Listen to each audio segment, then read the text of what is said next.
All right, everyone. It is the NFL Draft, the 32nd pick belonging to the hosts, the Kansas City Chiefs, who secured Felix Anudike-Uzomah, the edge rusher from Kansas State. We've got our Locked On Chiefs host, Ryan Tracey, with us. I am Jourdan Black, but first, Locked On NFL's draft coverage is presented by Ultimate Football GM. You think you can run an NFL franchise? Visit ultimate-gm.com to play the Ultimate NFL GM simulation game and start your dynasty today.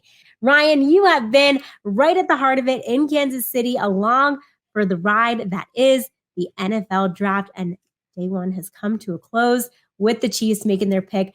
Tell us everything we need to know about Felix Anudike-Uzomah, who is going by FAU for short. What do Chiefs fans and NFL faithful need to know about him?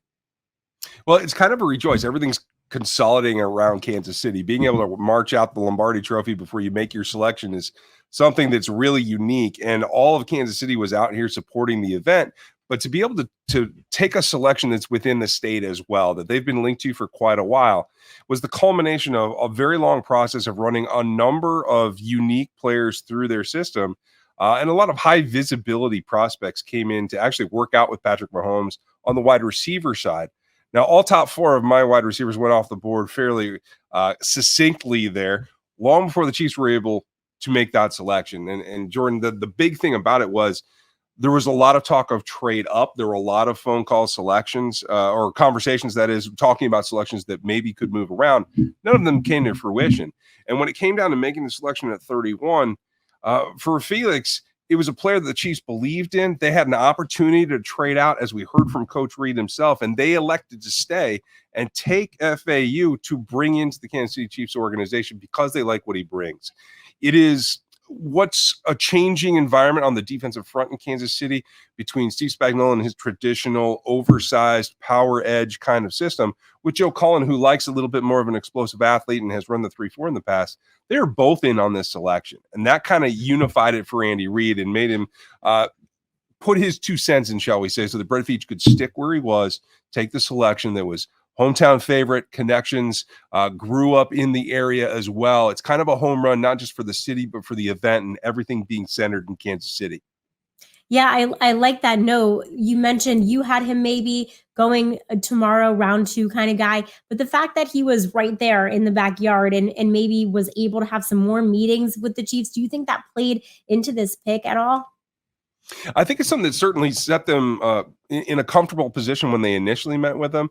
I think the other thing is that he is of value, and I think that was pretty evident from the get-go.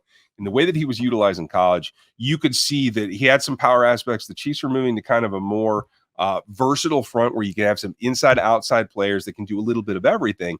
They had that in spades on film, but what they're going to use him for now is to set the edge in the run on the outside, which he does play the run well. And they're going to let him come off the far edge. He'll be in a 7 technique or a wide 9 most of the time, which will really unlock what he's explosively capable of that we saw more in 2021 than we saw in 2022. This is a bookend to their selection of last year in George Karlaftis that plays with power, can come around and has a little bit more bend than maybe we thought.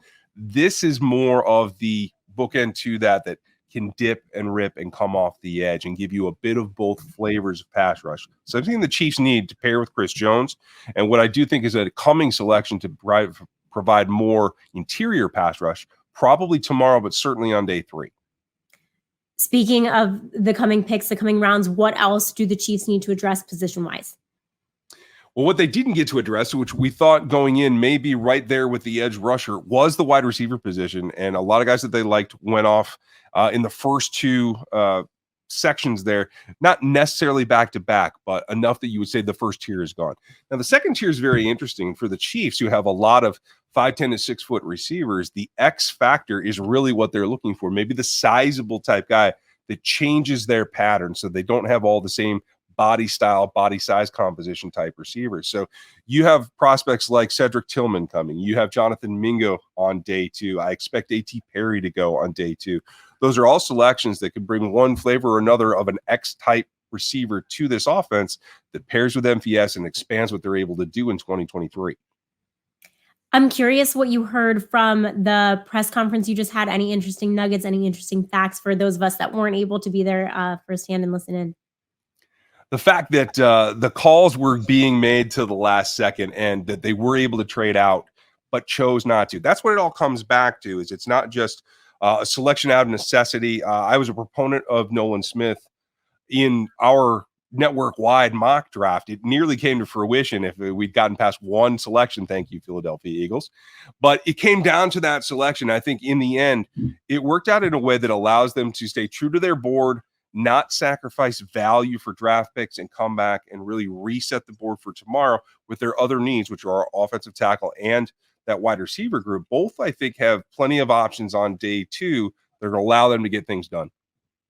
And then just being in Kansas City, the draft being there, a Union Station, everything looked from afar really neat, really special. What was your point of view, perspective on how everything was done in Kansas City, the home of the defending champs? How did you think everything went? It was really fun experience, and because of the situation where it was with the North Lawn being so exposed and being able to have a group of people down there and enjoy the Chiefs experience, the NFL draft experience, all the booths and experiential happenings down there, that's really great. But I thought it also showed the history of the city a little bit. I thought the green room was really unique and showing off Union Station, which is a mainstay in the city, and I thought it kind of wrapped everything together. And I give kudos to the Chiefs fans supporting even maybe some of their rivals as they're making selections. You didn't hear a whole lot of negative feedback from the crowd. It was very much an event to be shared and enjoyed. And I think that's the way that it went down. Your fans probably want to hear your perspective too on just the overall draft. Were there any major surprises that stuck out to you?